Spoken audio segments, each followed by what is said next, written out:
it's better to have it than regret not doing it. Right. Well, I'm hoping this will be sort of a discussion. I'm not really planning on doing this formal presentation. So we just to sort of give you a sense of where I'm coming from. We've always had 2 Seders. The first one, family Seder. Lou, you'll have to turn off the sound. And then the second one has been here, where we invited some friends, some other people who didn't have Seders. And we had some fairly large Seders in the high 20s. Just having my immediate family is not a tiny Seder. That's at least 12 or more people. So that to me is a small Seder. So last year, when we couldn't all be together, I got contacted by some first cousins and ended up having this cousin Seder around the country. We had 30s in the 30s. We had a larger Seder even than we were used to.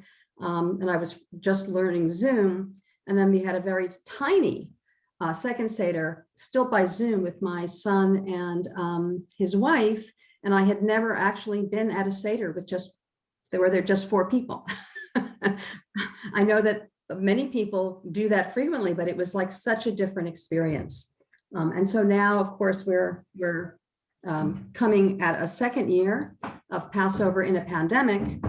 And it seemed like a good time to sort of revisit what we were doing. So I thought we'd start by I'd like to find out what you guys are in fact going to be doing, what your thoughts are about the Seders this year. So who wants to, you don't have to say, but I thought it might be a good idea for us to sort of situate ourselves that way. In person, Zoom, small, large, any thoughts? Eileen? Yeah, Eileen? we're probably going to do pretty much what we did last year, which was an experiment. I didn't know anything about Zoom. I think it was probably one of the first things I did on Zoom. And we had 2 Seders, and the first one we did, I think it was the first one, we started around 6 o'clock or so, and we invited family that we usually can't get together with because my family's scattered, as many of us are.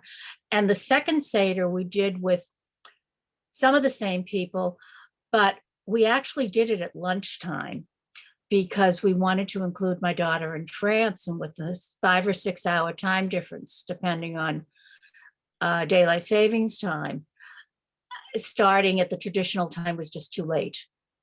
And then we had a third Seder at the right time that second night.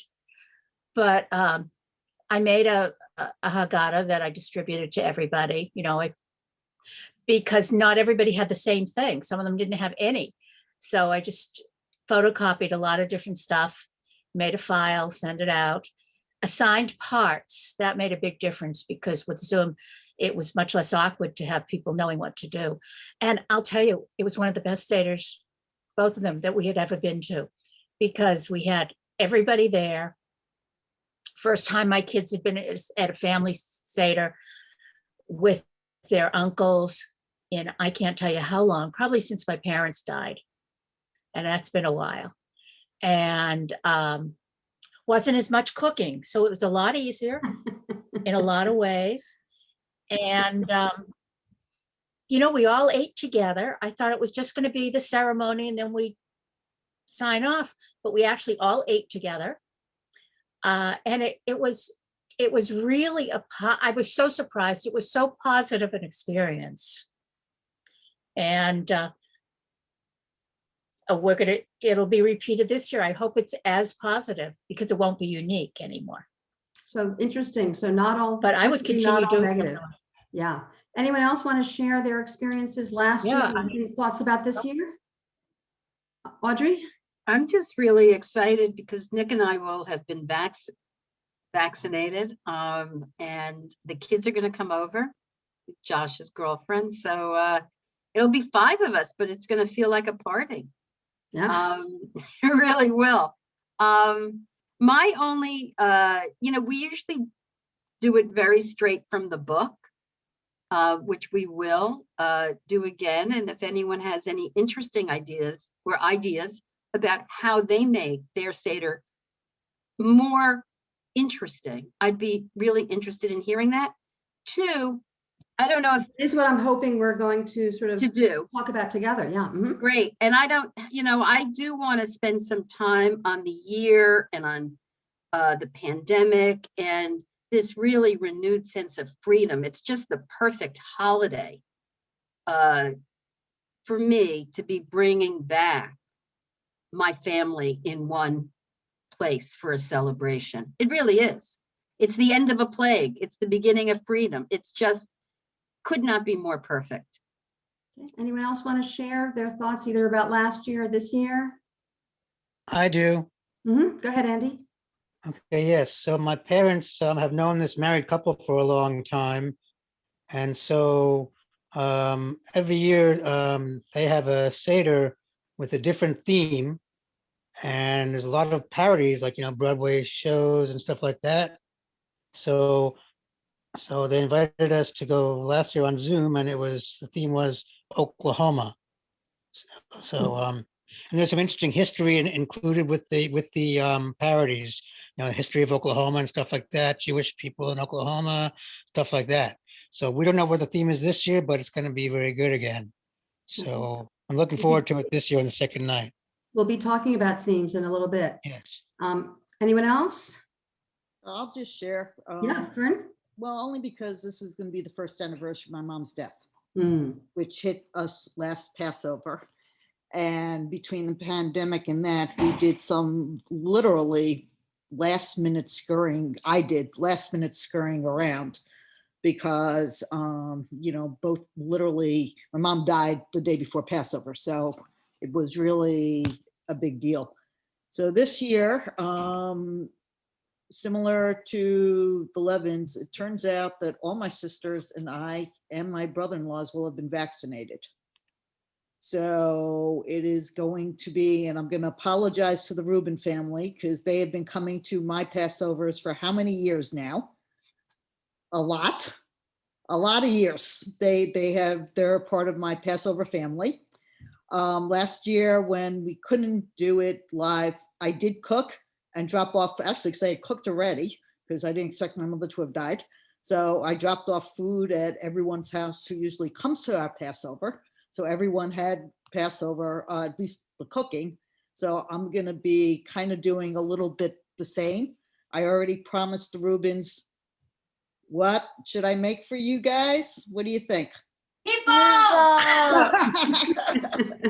I promised to make meatballs and a couple of other things and drop off at the Rubins, but my sister, one of my sisters and brother-in-law and a couple of nephews and one niece are going to get together and do something live in person.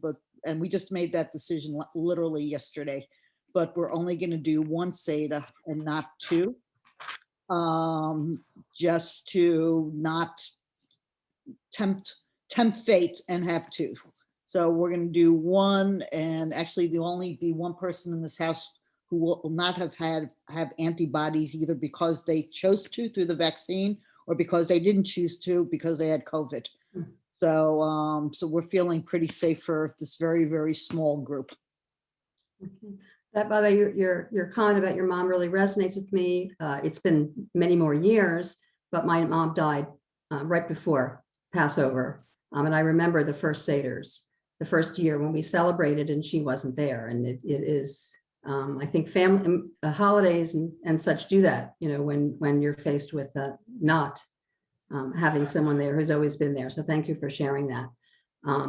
Okay, anyone else want to share? Geraldine? You're muted, Geraldine. I shared this in one of the earlier classes, so some of you might have heard it already. My mom died at the end of January, and Passover was our holiday because our birthdays often fall on Passover. Mine is the 28th and hers is the 29th of March. So from when Purim started until Passover time, we started to prepare the house and then switch the dishes and cook. And the first night, my brother and sister-in-law and the boys used to drive up from Bethesda. So if they had traffic, we didn't know when we were exactly going to start. So we didn't have company the first night. It was just our family the first night. And the second night, we always had company, some of whom were Jewish, some of whom were not. And the first night, I remember when they came up, David and I were finishing setting the table with my grandfather's Seder plate and my grandpa, just like we always did. And I said to my brother, I want it to be just the way it was when mommy was alive. And he put his arm around me and he said, it's never going to be the same. So don't expect it. Yeah. So we're going to, do what we can, but it's gonna be different as well. And we have to accept that. So I think what Geraldine brings up is that, the being faced with this monumental event, the pandemic, I think has made many of us sort of really think about, sort of step back and take a look at what we usually did for the Passover Seder and think that, gee, we have to do it differently. It doesn't work that way in Zoom, or maybe we did big Seders and it doesn't work for a small Seder. But even without that, over the years, our practice has to evolve because of our changing circumstances or because our worldview changes. And so it really is a good thing to rethink sort of how we do something. And if we think about what Passover is all about, and we're supposed to be telling the story and thinking about it as if we were there, how do we do that if we don't keep it fresh, right? If we are always doing the same thing and it becomes just this pro forma thing that we do, then in fact we have lost what the essentialness is of Passover and the Passover Seders. So I think things change. Yeah, so things change, or they should. I had a friend some time ago who actually, she was talking about something else. She was talking about women who, if you haven't changed how you're doing your makeup every 10 years, something's wrong. And it sort of seems that way about the Seder. I don't know if it's every 10 years, but it seems like periodically we want to be rethinking it. And if we don't do that, then something might be wrong, right? We're maybe just going through the motions. So I want to share my screen with you. And this is whoops, that's not what I wanted to show you. This is a section of our Haggadah. And I wanted to just share this with you because this has what are considered the elements, right, of the service, the 15 parts of the service. And so I wanted to use this for us to think about what are the essential parts of the service to you that you feel that this has to be something that's part of every service when we're planning, right, what to do to rethink how we do the Seder. We have to not just throw it all out. We have to think about what do we need to preserve? What are the pieces that we want to keep in? So what about these 15 parts do we want to keep in the same or change? And also the order. So it's not just the parts, but it's the order. So I'm going to put you back. Let's see, I want to be able to see everybody myself. So can you still, right, you can still see the screen. I just moved it so I'd be able to see everybody while you look at the screen. Can you still see the Haggadah? Okay, good. So let's have some thoughts about that. Are there some things that have to be kept in the Seder? Are there things that we don't need to include in the Seder in order for it still to sort of meet what a Seder, those are the definition of a Seder. So Rita, what's interesting to me as I look through this, that the washing of the hands, and I noticed, oh, they do it twice. I never really paid attention to how often that happens.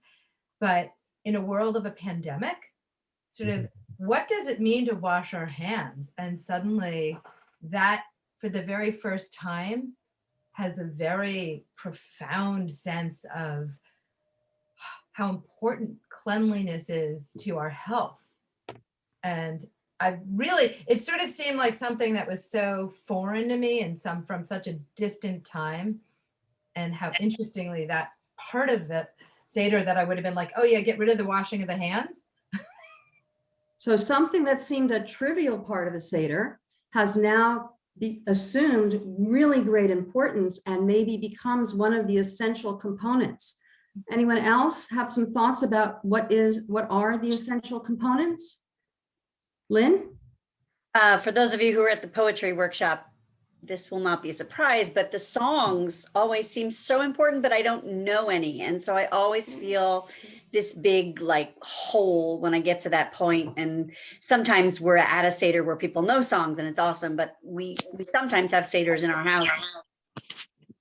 So of course, I'll give a shout out. So Lily is going to have the next session at 4 o'clock, which will be songs, but not just songs. It'll be songs with some movements associated, because one of the big issues with Zoom Seders is that we can't all sing together. Last year, because I was new to Zoom, I actually invited, we had 30 computers, and I invited people at one point to all sing together. Oh my God, that was like the world's biggest mistake. And I didn't know how to mute people. I hadn't learned that the host could do that.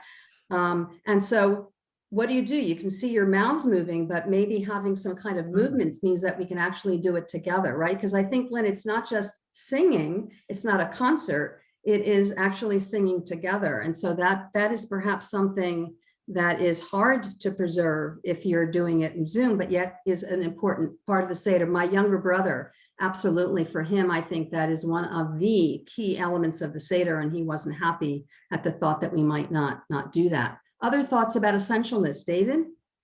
It occurs to me to ask, why do people feel it's important to prune the 15? There may be some opinions about why that is. So I'm sorry, why do people think it's important what? To prune these 15, Kadesh or Chaz. I mean, they're 15. So why do people think it's a good idea to have favorites and skip others? So I think that raises an interesting question. I think for some people, the answer would be, no, you absolutely have to do these 15 parts and they have to be done in the particular order. Other people might say, no, that's not necessary. Fern, do you want to respond to that? Yes, as soon as I get off mute. So I think that every family has their own traditions. And I think it has the traditions and to me, Passover is like the unifying holiday, no matter how observant or not observant you are, wherever you are on that spectrum. Almost every Jew I know celebrates Passover, even if it's just dinner. And that becomes the definition of being for them, for their family, for being a Jew. I know for my family, my extended family, where people are, again, very wide in their spiritualness or their observancy. For them, Passover meant this was the time of year we are all Jewish. We eat, literally the kids used to say, do we get to eat Jewish foods now? Where we talk about family traditions, whether it's extended family traditions or just old family traditions, but it helps us all identify we're Jewish, whether we do one part of the Seder or not at all. And that's part of our family tradition also of Passover, how we do the Seder. Right, so I think that it brings up the point that for some people, absolutely, the Seder means order, and that means doing 15 parts in a particular order. For other people, maybe someone just approach it with, all we ever did was eat, and I want to have some rituals added into what we do. And so then you look at these and see what rituals do you want to add in. And I think to me, David, to answer your question, I think for me, the question becomes, what is it about the Seder that really makes it essential for you? So I want to point out that one of the things that we did, and we do it every year, but we did it a lot last year to try to be more participatory, was to put in what we called food for thought. And here, after we sang the 15 parts, we had this question, and we actually had people talk about, okay, do we care about all those parts? Which are the parts that are important to you? If you went to a Seder and one of those parts was missing, or some of those parts were missing, would you feel like, oh, gee, I didn't go to a real Seder? Or would you go to a Seder with all these 15 parts and say, oh my God, I can't believe how long that lasted, right? So I think people approach this in a different way. And that's really what I want us all to sort of think about what works for us. Okay. Anyone else want to talk about, is there a part of the, are there any parts of the Seder that seem really essential to you? Because when you're planning your Seder, those parts have to be preserved, right? If obviously, if nothing is essential, then you can really, really do whatever you want. I think, can I speak? Todd? Mhm. Yeah, I think that, I mean, traditionally we do all of these, or not so much after the meal. In my growing up, I don't think I can count on one hand the number of times we actually made it all the way through. But I think that, things like, eating the, the karpas and the matzor and the maror and the matzah, those are really important. And as well as the telling of the story. I mean, I think, those are the essentials.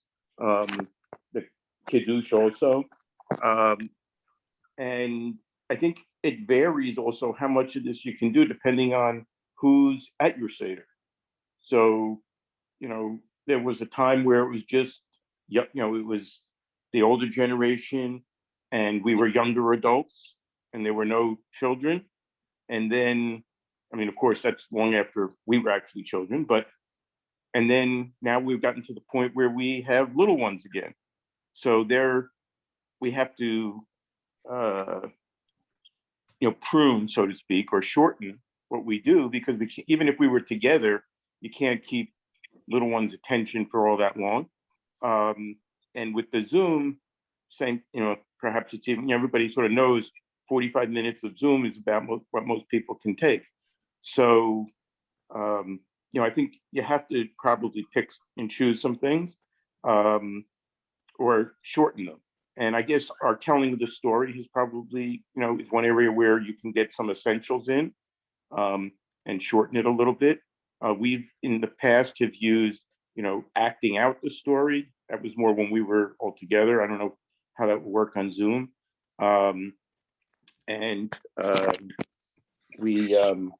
One thing that was, last year with the Zoom service, Seder, one thing that was, I think, in a way good was we actually were able to all focus on each other, because we didn't have one huge table or even two tables where you really didn't get to see the other participants, maybe just the person across the table from you. So there are actually some advantages of the Zoom concept, because everybody can participate. You can actually focus on each other. Thank you. Are they still talking about shortening the shortening? I have something to add. Okay. Can I do it? Yeah, please. Oh, can you, I could mute you, but I have to go to participants. Eileen, you had a comment you wanted to make? Yeah, I found that over the years, as Todd said, the generations changed, but also almost the level of observance and knowledge changes too, depending on people coming into the family.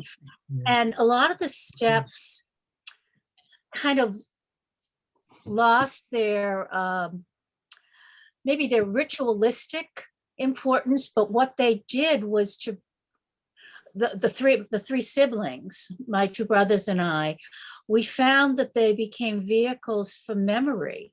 And we'd say, oh, remember when Daddy would say this, or remember when this brother got this particular son.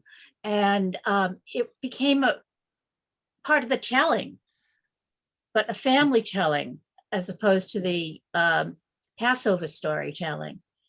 So I want to have that raised. Andy actually raised, I'll come to you in a second, Carol. Andy actually raised the idea of a theme. And so it sounds to me, Eileen, you're also raising the idea of theme, but your theme is around family memories. And so when we think about how do we make these rituals, right? We talked about maybe, the karpas, the dipping stuff, that those are essential elements, but how do you keep those elements really meaningful, right? So that you're not just doing them, okay, everyone, here's the salt water, dip it in, and you say the blessing and you go on. So memories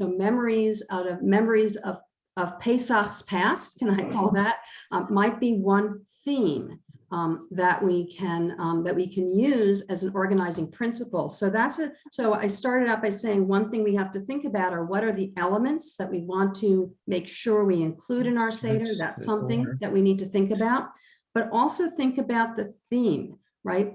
For me, one of the essential components to a Seder is talking and discussion. And so that is certainly, not only is that an essential element in its own right, that can infuse everything. Carol, you had a comment? What my comment was, it picks up on what Eileen was saying, and what Fern said about her dropping off the meatballs to the Reubens. It's like taking things that you used to do, because I know you cook for the holidays, Fern, and we can't be together, but we can have something together, like you drop off the food and the memories, because I grew up with an Orthodox Seder, because my paternal grandparents were Orthodox. And when my paternal grandfather passed away shortly before Passover, my sister and I said we wanted a Seder. So my mother made a Seder and we did a Reform one, which was like, and the difference, you didn't have time. But when I think with what everybody's been saying here, and when I think of Passover, I think of the memories. Maybe it's not the memories at the Seder table, but it's the memories of my grandmother would make a potato pudding that was heavy as lead. It was black on each side. And if she wanted to put 3 on the table, she had to make 5, because when we got there, we waited for my grandfather to come home from shul, we were all hungry, so we ate. So it's these kinds of memories that you bring to your Seder table, so that when you do the rituals, you remember. So 2 different ways that we can think about memories as theme: memories of how we've done the Seder and what's happened at the Seder, memories of people who are perhaps no longer with us at the Seder. Shelley and Joe? Yeah. Okay, I was thinking about, we have a small family. So I like to look around and see who is there and make it meaningful in that way. When we had our kids when they were in college, Steve, we used to get into, they would bring friends, but we used to get into arguments about the story that we were reading. And so that was at that age, and that was a lot of fun. We stuck with the story and we argued and we discussed. Now, however, we have our grandchildren, and they're from 6 to 11, 6 to 14 years old. All in Hebrew school. All in Hebrew school, yes. But we look at them, and we want to make the story meaningful to them. So we play around with the story, and following the story as the Haggadah is written is just not going to work. It's too cumbersome. And too many words that are. Can you still see? I disappeared. Oh, okay. The story of Passover. So, we have just simplified things and tried to bring it to, in a sense, bring the story to their level. And because part of our responsibility, I feel, is to pass on the holiday and make it enjoyable for the kids. So we play around with the story. So I want to just build on that. When our kids were little, and I don't know why the front cover here is blue, and I scanned it and it didn't scan in color. The way we used to tell the story when my children was little is I purchased a few copies of this children's book, and the kids would walk around and they would pick people to read parts of the story for the kids. And then we kind of stopped reading the story and just used the pictures, which are a little hard to see, as a way to remind people about the story, so that people could tell the story, but not read it. They could just, everyone could tell their versions of the story, and then people would fill in, you forgot that detail, you forgot that detail. And so I think one thing that can make the storytelling very meaningful is, in fact, to use this kids book. This is one of my favorites. this particular book. I like that. I so like I that. just And then the wanted- kids know the story because they've learned it in Hebrew schools. That's So right. I like that a lot. I think that's great. Right, so telling the story with the kids' book, either by reading it and having them pick the people to read the sections, or by using the pictures to remind people of what are the parts of the story and have people tell them. I think that those are really good involving ways of telling the story. So I wanted to share that with Yeah. you. Thank So you. I want us to think about themes. So we've had memory themes. Last year, we organized our Seder. It seemed to be a really good organizing principle to organize our Seder around what was happening, the fact that we were in a pandemic, and so we could not be together. And so I'm going to again go back to the like the Haggadah that we put together for last year, and we had punctuated were food, what we called food for thought. And the questions that we generated were all pandemic related questions. So one was, why is having this Seder, any Seder, important to you? And of course we said this year, because we had cousins who attended our Zoom Seder who quite frankly had not been at a Seder at all, who had never even been interested in being at a Seder for years, but now they were interested. And so that was a really good question. I already showed you that one. Let me just show you some of the other foods for thought, if I can find them. There was the one, we did ask a question about hand washing. Where are my foods for thought? Here, has social distancing or being in quarantine affected our understanding of being enslaved? That was another one that we asked. I'll just try and find a few of the ones that we inserted here. Here, food for thought. Has COVID-19 virus changed our relationship to the 10 plagues, right? So that was our theme for last year, and we threw out questions, and I was absolutely totally amazed at how much people really got into talking about those questions. So what about this year? Can anyone think of a theme that they might use to organize sort of a series of questions to get talking going at the Seder? Any thoughts? Well, one of Sarita, picking up on your food for thought from last year, based on the fact, as Audrey said and Furnace said, people can start to get it together because they've been vaccinated. You could almost take it and grow from where those questions were answered last year and how you're handling it this year. Mm-hmm. Yeah, so we could use actually the same theme. And I think you're right. Some people will still be in Zoom Seders, other people will be in-person Seders, but perhaps we will all be very conscious that we're still in the middle of this pandemic. It's not over yet. And that may in fact inform all of the way that we're talking. I think there have been some other things that have happened that also might become themes. But it's interesting. Is anybody planning a hybrid summit, your Seder being at one where in person and also having people by Zoom, combining the two? Yeah. That certainly can be done. It has its challenges, and I will admit that as a college professor, I have decided I don't want to do that. It's too much work. Anybody else have some ideas about what might be some other themes? There might be some themes that are just for this time period, but there also could be themes that could be any year. Shelley? Yeah, well, thinking about Passover, and everybody's been quarantined for so long. Now that many people have been vaccinated, can we think about the freedoms that we now have because of being vaccinated? Just the whole idea of freedom. Years ago, we used to, this came from one of our rabbis, starting the Seder with, what does freedom mean to you?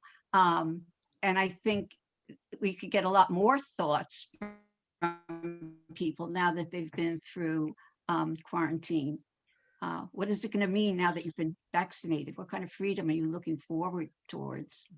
So on that theme, Lou and I were talking about what our organizing theme might be for our Seders this year. And a similar theme was actually the fragile freedom, because we've been faced with that notion that freedom is something that we could lose, both from the pandemic, but also for, I would say, our political, not that we want to get hyper political, but also there have been things that have happened in terms of the direction that our country was in, that also might have made us feel that our freedoms are not guaranteed.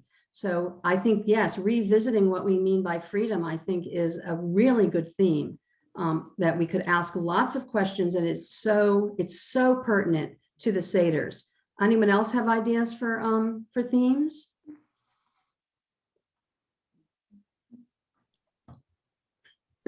I'm sure you do.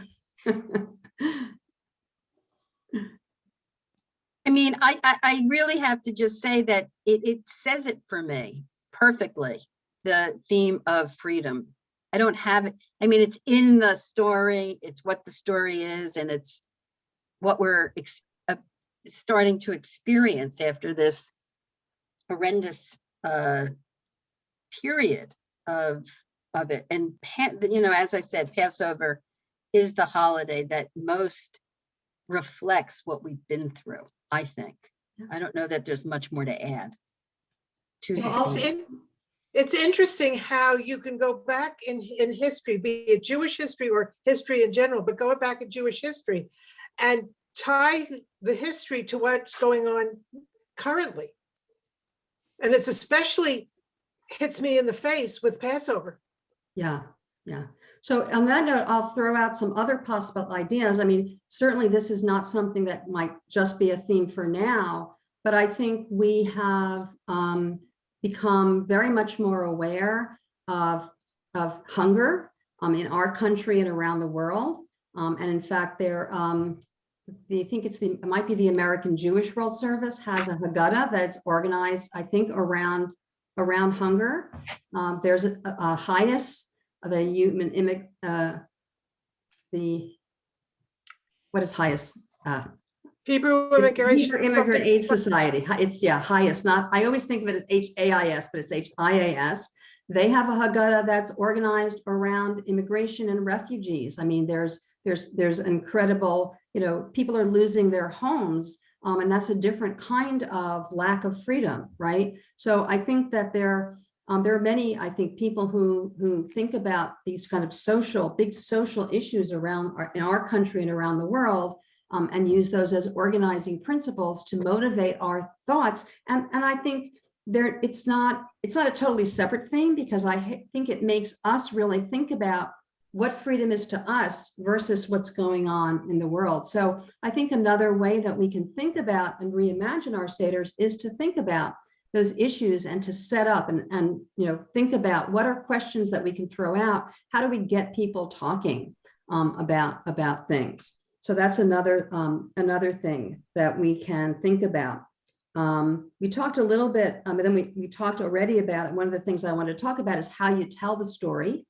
And so there's, again, options. We can have a pre-prepared reading. Every Haggadah, right, has readings. And we did that also. Someone mentioned about, Eileen, you mentioned, we did that also. We assigned parts. So when we knew we'd have 30 some odd people last year at our Seder, we actually, I rewrote the Seder, and I had bolded letters.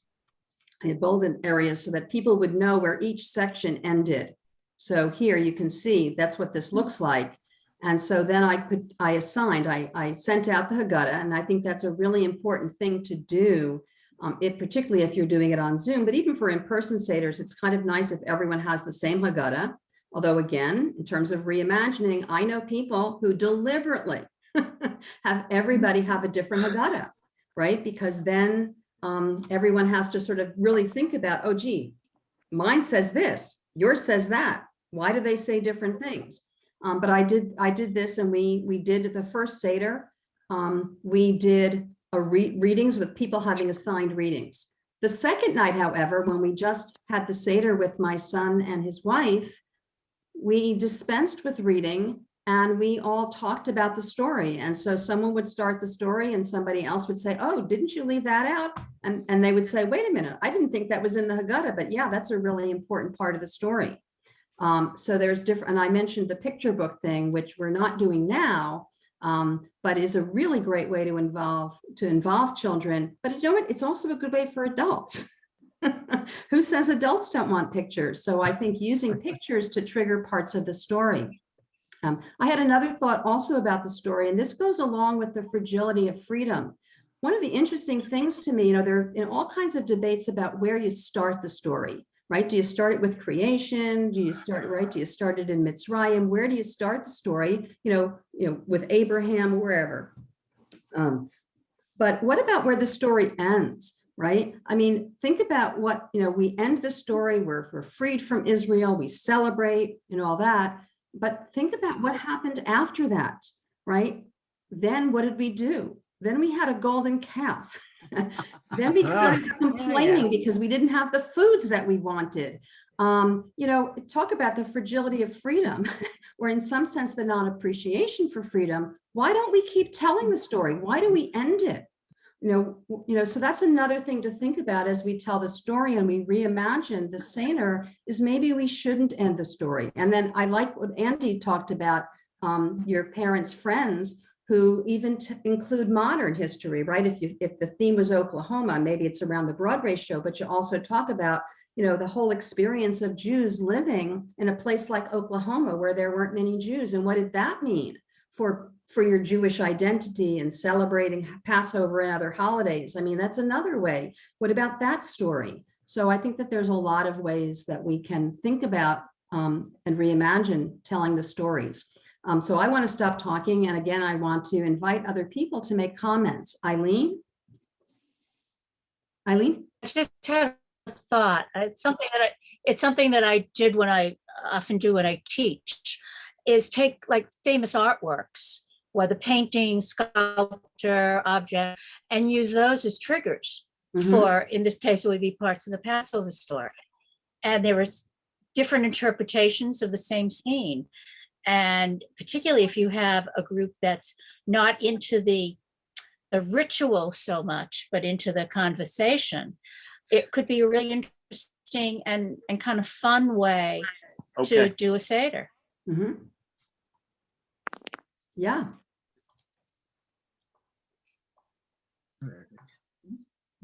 Okay, anyone else have other comments? I have a question for Lily, Mm-hmm. a rabbinic question.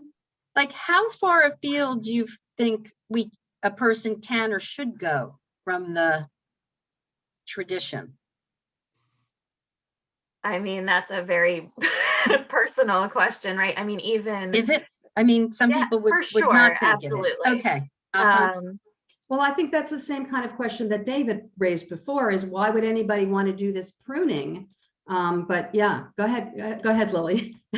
Yeah, I mean, my preference is keep it in order, and because it's the whole meaning of the order, but find new meaning in it every year and figure out which parts to attach, how to attach meaning. Because sometimes when we go through rituals again and again and again and again, each year we'll find a new way to find meaning to it. But that's a personal stance, not a rabbinic stance. I mean, I will tell you, like this year, even, planning for the Women's Seder was very different than planning for it any other year. And a group of rabbis sitting around said, do you want to move this to a different spot? Because it's different. It's in a different time and place, and we're on Zoom, and we have to figure out how to adapt and make it work. So I'll just hold on, I just want to bring in a comment. I attended the yoga session this morning. And so Alyssa, when she introduced the yoga and how she wanted to frame the yoga experience this morning, talked about the middle ground, that she had titled her session, bringing Seder, order into your yoga practice. And when she first started learning yoga, she was so focused on the absolute details of every single yoga posture. So she talked about that was too obsessive. You have to preserve everything, and therefore by preserving everything so exactly, you lose the meaning. But she said chaos isn't a good thing either, right? Just totally randomly doing things mindlessly, right? So somehow we need to achieve that middle position. And I think for each of us, we might find a different middle position, but I think opening ourselves up to the possibility of those kinds of middle positions is what we wanted, what we're doing here today. So Geraldine and then Fern. Through the years, we all have the same Haggadah to start with, But through the years, we've collected them from different countries, from different parts, Reform, Conservative, Orthodox, and so forth, all of which had commentaries and midrashim and the margins. So what we've tried to do every year is we follow the pattern, but since we each have another one that has another little story or tale or whatever, when we get to a certain part, we'll say, oh, this Haggadah says such and such. You might be interested in hearing what the reaction was during this time period or whatever. And it makes it very interesting. And we also have one, which unfortunately is no longer in print, which has the different prayers that were added through the years at different times. And you you learn to understand why they were added at that particular time in history. So that gives something for us to talk about as well. Fern, you had a comment? Unmute. I'm trying to, I'm hitting and it's not unmuting. You know, my family, the tradition is a tradition and not changing it. And as people have grown up and new generations or new people have joined the family, there are certain traditions that we don't want to change because it's also a rite of passage for people in our family. No, I'm serious. It's like, you know, when we were growing up, the first year we could drink, you know, have real alcohol, you know, or a tradition, as the Rubens know in my family, is with the hand washing. There's a thing because of all the kids. There's the first assistant who actually brings out the bowl with the hand washing stuff. And then there's a second assistant who gives it to the first assistant. And it is a tradition for the kids to become first assistant and second assistant, as the Rubens know, because they've graduated into those roles as my nieces and nephews have aged out. But even in terms of stealing the matzah, the afikoyim, it is a tradition in my family that the kids spend days and hours planning this whole damn thing out for what amounts to all of 5 seconds. But the planning and whatever started as a tradition when we were kids and did it, which we passed on. And now to see the kids pass it on to the next generation, you know what? Don't want to change it. Not screwing around with the formula. It has worked for all these years. I'm keeping it. Okay. Geraldine again? You have to unmute, Geraldine. I agree with Fern. My aunt passed away also in a couple of months before Pesach, when my older nephew was, I guess he was 3 years old. And on the way up to our house, because at that time they were coming up to us for Pesach, he said to his mom and dad, who's going to hide the afikomen this year? Aunt Sadie always did that. And they reassured, you know, he was used to that routine in the Seder, and he wanted to know who was going to do it this year. And David and Donna reassured him that, you know, that someone at the table would do that. The same with opening the door for Elijah. As we grew older, different members of the family went to open the door or to recite the 4 questions or whatever. So those parts of it are important, and I agree with what Fern, you know, just shared with us. Thank you. Carol, I think you had a comment? It's basically it's almost like you can do what you want because you follow the story, you have your memories, you have your traditions, you can change, you can alter, you can move, you can do this. If it didn't work this year, you try something next year. It's one of those holidays, as long as you keep to the story and you do that, you have almost carte blanche doing it any way you want, unless you're Orthodox and it has to be word for word. But it gives you the opportunity to mold it to you, to your family. So it's interesting, you know, this whole tension between feeling like you need to do things in a particular way exactly versus feeling like that things can be changed.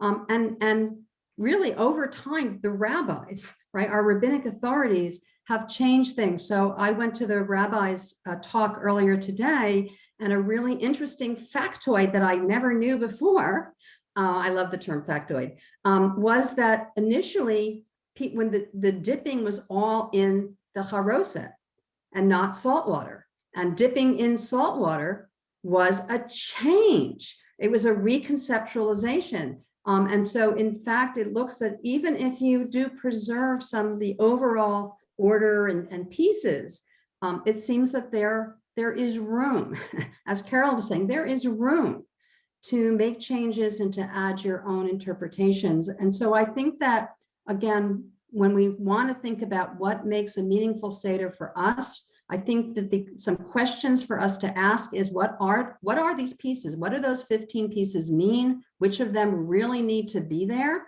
and which need to be there exactly in a particular way, or how do we want to change them? Thinking about, how do we get discussion going if part of the mitzvah of the Seder is talking and telling the story and such? How do we get that going? Maybe it is with themes. Themes can be personal, like memories. Things can be these broad abstract concepts. So there's a lot of ways I think that we can reimagine, and really reimagining is really a way of saying, how do we keep making this something that is not just pro forma, but is really meaningful? Lily, are you unmuted? Did you want to make a comment? I love this, Sarita. I think this was beautiful. Thank you so much. And I just also want to say, I love this conversation for everything. I don't think this just applies to Passover, and this conversation about what is meaningful to each of us personally and communally in every way we practice Judaism is an amazing conversation. Thank you. Did I see someone else who wanted to make, Shelley? Mm-hmm. Gotta unmute.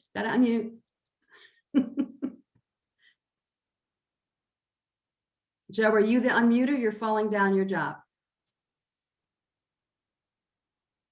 Okay, doesn't Seder mean you?